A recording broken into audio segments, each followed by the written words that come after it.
Now, according to the sacred texts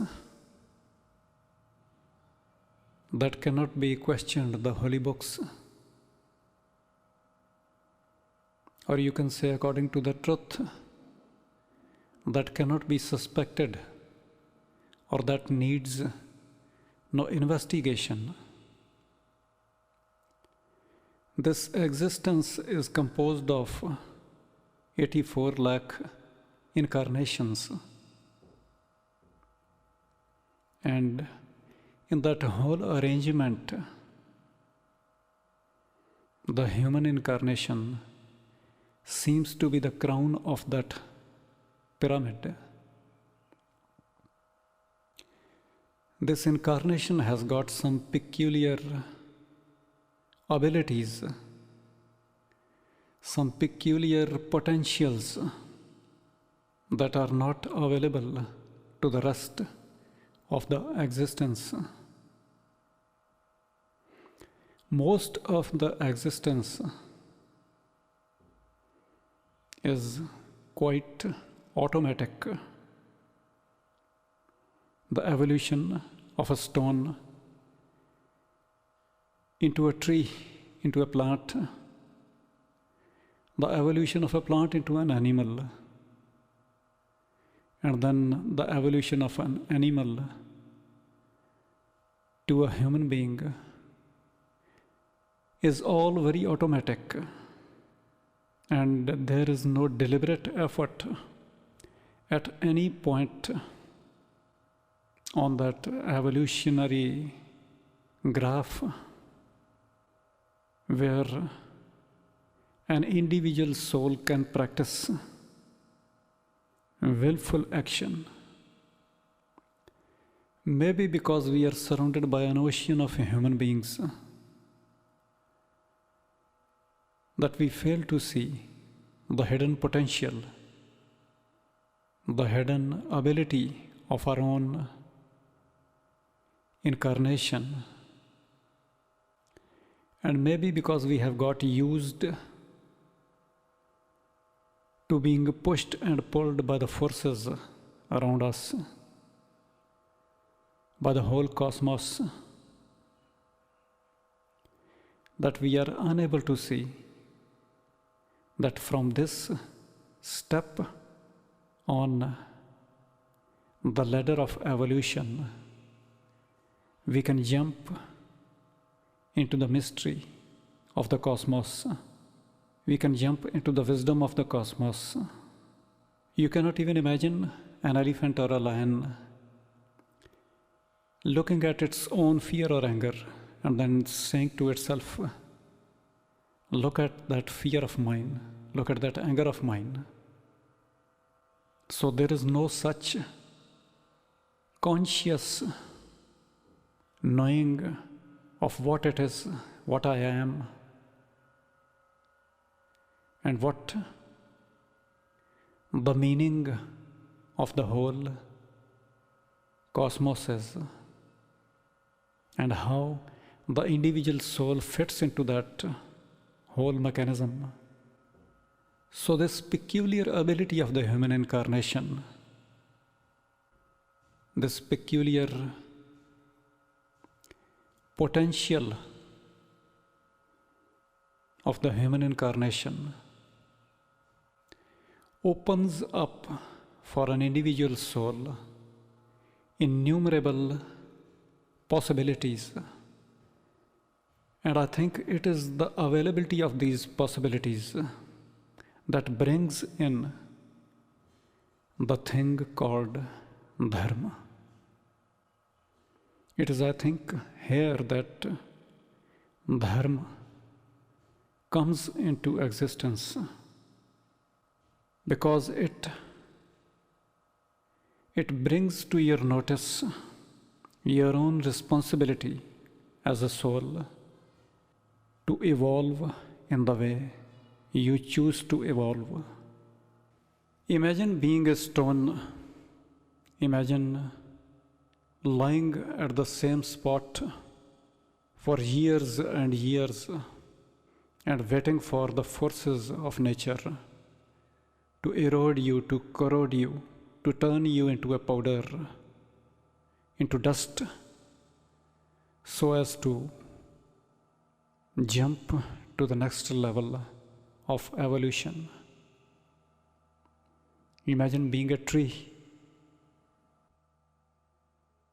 staying at one spot, at one place, for thousands and thousands of years, waiting for aging and decay and death to provide you with an opportunity to slip to the next level. It is only in the human incarnation that you can control all these variables and then create for yourself a platform from where you can leap into something higher than that, into something higher than merely surviving, into something higher than merely existing. The miraculous element of consciousness, of being able to witness the various elements,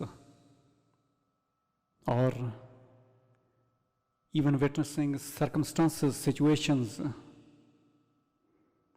and the games being played out there, is a blessing that very few of us are able to recognize. And even amongst the ones who are able to recognize, there are very few, there are still few, who are dedicated or committed enough to offer this element in the service of their own liberation and in the liberation of those who would like to be liberated. So just being a human is enough for a soul to decide to become sacred, to decide to live a life of dharma, and thus rise above all confusion, rise above all agony, all pain, the roots of which are basically in duality. There are millions and millions of us who are moving through the incarnation without being aware of the glory of it. There are millions and millions who will never notice the games being played out there on the stage of life, and who will never try to find a meaning in this chaos, who will just join the chaos and make it more chaotic and leave the stage of life without becoming conscious of the responsibility of an individual soul. So I think dharma starts with being brave enough, being courageous enough to embrace this responsibility. Dharma starts with the realization that the cosmos cannot be challenged, the cosmos cannot be conquered. It can only be understood, and it can only be cooperated with. Dharma starts with the renunciation of the rationalizing selfishness and offering it at the feet of the ultimate truth. Dharma starts with the decision to make deliberate effort to transcend everything that is in contradiction with the universal truth, to everything that is in conflict with the universal well-being. Dharma starts with the courage to admit your mistakes as mistakes, to admit your sins as sins, to admit your errors as errors, and then offer it all at the feet of the Almighty. Dharma starts with the decision to embrace the unease, the discomfort that goes with the dissolving of the individual separation. Now, although the cosmos does not need the prior consent of an individual soul to go on with its program, but when the individual soul is fully conscious of all the forces at play, the game becomes much more interesting, and it can be played in a very glamorous way, in a very glorious way. We can sleep to this responsibility as an individual by losing ourselves in a crowd, in a group. But if our spiritual practice is strong enough and sincere enough, it is bound to bring us back to our own integrity, to our own honesty. Meditation and suffering play a very significant role in this bringing back of a soul to its own responsibility. The beauty of a human incarnation is that it can comprehend everything, that it can comprehend the mind of God, comprehend the heart of God. It can relate to the Lord of everything. It can reach out to it. It can become it. The beauty of a human incarnation is that it can open to the ocean of wisdom, to the ocean of light that can dispel all darkness. The beauty of a human incarnation is that it can co-create with God. It can walk hand in hand with the Almighty, with the Creator of everything, that it can participate in a dialogue with God, that it can listen to God, and it can talk to God, and it can assist God in going on with His divine plans and projects.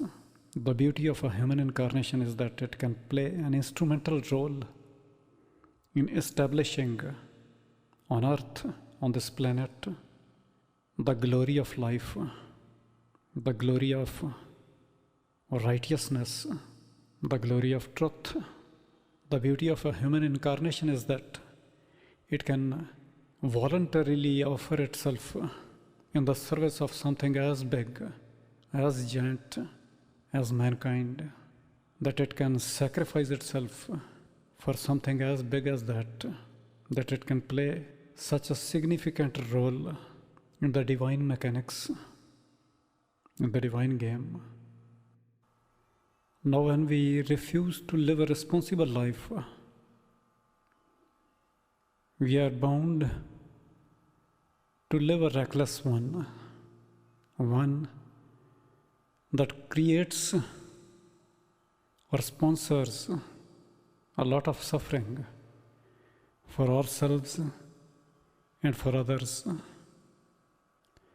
When we refuse to offer our lust, our anger, our mind, our greed in the service of the well-being of all, we are bound to offer the cosmos in the service of our own selfish desires. A dharmic life would basically mean a life designed in such a way that there is no friction between the action, speech, and thought of the practitioner and the divine will. A dharmic life would mean a mind that has become one with the mind of God, and a heart that has become one with the heart of God, and an intention which has become one with the intention of God, and a compassion that has become one with the compassion of God. A dharmic life would mean the absence of sharp edges, the absence of boundaries that have to be created for the construction of the island of selfishness, the island of separated desires, the island of individual greed, the island of a completely human hunger. A dharmic life would mean an environment in which the human values, the human virtues get encouraged, and the lower self is unable to flourish. A dharmic life would mean an environment in which there is transparency, in which there is no opaqueness, nothing to hide, nothing to be kept a secret. A life that acknowledges the presence of God everywhere and in everything. A life that respects the laws, the discipline governing all the processes of evolution, all the processes of life. A life that is innocent, that can be trusted, a life that can be adopted as a shelter, a life that can be embraced without any inhibition, without any insecurity, without any fear of being misled. I think the higher purpose of a human incarnation gets lost in our struggle for survival. The clarity that is required to become aware, to become conscious of our divine purpose gets lost in the chaos of ignorance, the chaos of wrong perceptions, wrong views, the chaos of conflicting ideologies, the chaos of misleading definitions, the chaos of wrong interpretations. Now, what I would like to bring to your notice, or what I would like you to realize, is the fact that as human beings, it is very important for us to find what we have come here for. You will not find that purpose, that meaning in supermarkets, bazaars, malls, and showrooms, because for all these you are just another customer. You are just a digit, another sale. You will not find that meaning, that purpose in companies for whom you are just a salesman or an executive who helps them in furthering their own materialistic interests. You will not find that purpose in organizations and groups that are basically rooted in violence and duality. And you will not find that in relationships that have got no truth in them, that are opaque and peripheral and formal. You will also not find that purpose, that meaning in chasing and achieving the illusions of this world, in running after the so-called 10,000 things. If you will find that purpose, you will find it in your own pain, in your own agony, and you will find it in that which can liberate you from it, which can rescue you from it. Let's take a quick look at some of the incarnations that emanated meaning, that emanated purpose. Jesus Christ found this purpose in living and dying for the sake of truth, and in embracing the cross so as to lead the rest of us towards immortality, towards the eternal light. Shri Hanumanji found this purpose in serving the Lord, in serving Shri Ramchandra.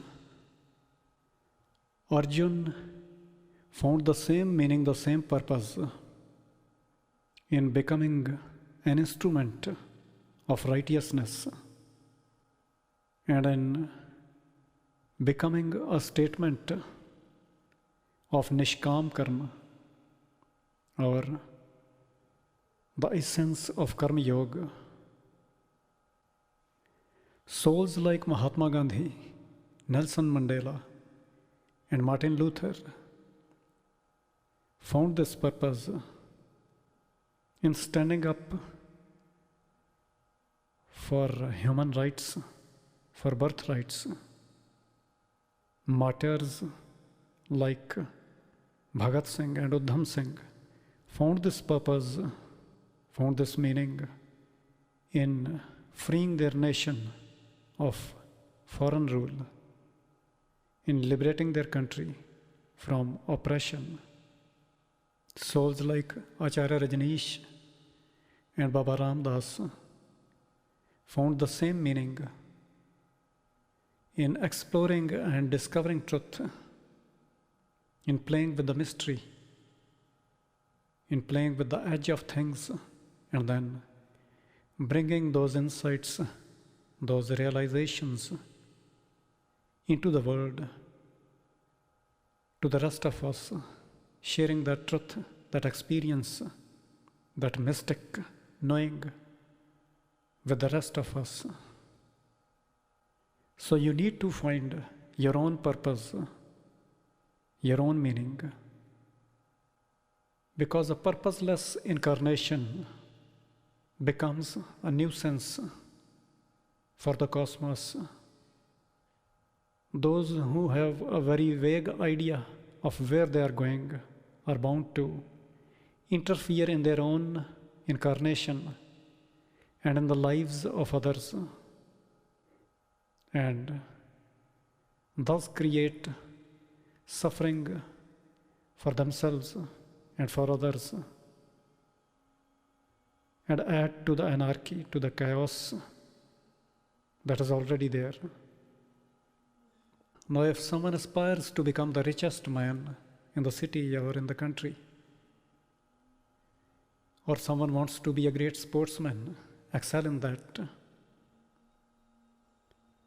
or become a great musician or an artist, an actor, an actress, that soul will no doubt grow a lot in overcoming challenges, in conquering habits, and in conquering obstacles. But the real glory of a human incarnation needs a purpose higher than that. When Mahatma Gandhi said, "My life is my message," he subconsciously knew that he is living a life of purpose. An incarnation that has got a meaning in it, that has got a decided direction in it, becomes an inspiration for everyone. It serves the purpose of a torch in the hands of those who are walking through the darkness of ignorance and who are surrounded by an ocean of ignorance. An incarnation that has got a meaning in it blooms like a flower, and the fragrance gets transferred or transmitted to millions and millions of us. An incarnation of purpose becomes a standard for the rest of us to look up to, a height to be climbed, an altitude to be attained. It becomes a hope for the rest of us by showing us the way to transcending all kinds of obstacles, all kinds of challenges. Without a purpose, an individual soul becomes very prone to the influence of forces at play. Without a purpose, a soul is at the mercy of all kinds of winds of change, all kinds of energies. It is unable to consume everything and digest everything and then stay grounded, stay established. It is bound to become a victim for forces that are much more powerful, that are much more overwhelming. It is bound to get conquered by its own lack of centeredness. Without a purpose, a soul is bound to be disappointed at the end of it all, with the realization of having reached nowhere, with the realization of having wasted a golden opportunity.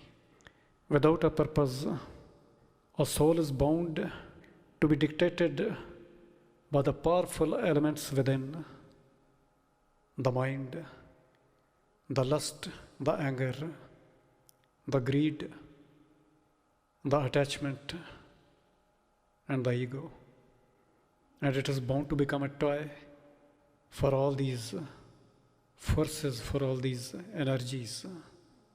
It is only a man or a woman with a purpose who can rise above all these influences and stay centered. A life without a purpose is like a ship without a sail. It can go anywhere, but when there is a meaning in it, when there is a purpose in it, all the energies within organize themselves into a power, into a strength that can rise above all the paradoxes that pull us down into separation and duality. With purpose, we are able to gather our scattered being and reach out to the mystery, reach out to the wisdom of the cosmos, reach out to the supreme intelligence, to the formless behind the form. With purpose, we have a fixed idea of where we are going, our destination, and we also have an idea of how far we are from it and what it will take us to reach there. With purpose, we can rise above all disappointments, all the ups and downs that as a human being we are bound to, we are destined to encounter on our way to the destination. With purpose, we can digest all pains that are required to make the gains we intend to. With purpose, we can protect our own glory from the degrading influences of those who are living without a direction and who have failed in defining things for themselves.